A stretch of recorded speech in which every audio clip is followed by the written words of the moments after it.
Dhaka metropolitan পুলিশের অতিরিক্ত police commissioner Hasan Mohammad Shawkat Ali বলেছেন, অপরাধ ও আইন শৃঙ্খলা নিয়ন্ত্রণে জনগণ অন্যতম সহায়ক শক্তি। সেই সহায়ক শক্তি আপনারা পাশে থাকলে অপরাধ নিয়ন্ত্রণ অনেক সহজ হবে। ২৬ ডিসেম্বর ধানমন্ডিতে সিটিজেন ফোরামের সাথে আয়োজিত এক মতবিনিময় সভায় প্রধান অতিথির বক্তব্যে এই পুলিশ কর্মকর্তা আরও বলেন, ঢাকা মহানগরের প্রতিটি থানাতেই আমরা যাচ্ছি, সম্মানিত নাগরিকগণের সাথে আমরা কথা বলছি। আপনাদের কাছ থেকে আমরা মতামত পরামর্শ নিচ্ছি যেন সামনের দিনগুলোতে পুলিশ কিভাবে কাজ করবে তার একটি রূপরেখা দাঁড় করানো যায়। এদেশের মানুষ শান্তিপ্রিয়, এদেশের মানুষ দেশপ্রেমিক। ৫ই আগস্টের পর জনগণ পুলিশের পাশে এসে দাঁড়িয়েছে, আমরা জনগণকে সাথে নিয়ে কাজ করতে চাই।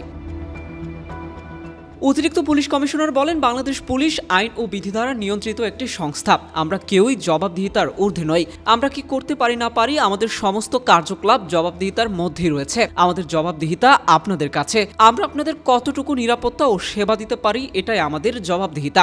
আমরা নিপীড়ক পুলিশ হতে চাই না, আমরা জনগণের পুলিশ হতে চাই। আমরা আপনাদের সাথে নিয়ে এই দেশকে সুন্দরভাবে গড়ে তুলতে চাই।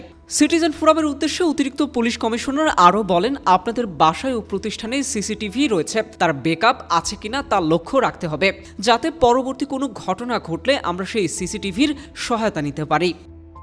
Desk report, metro TV.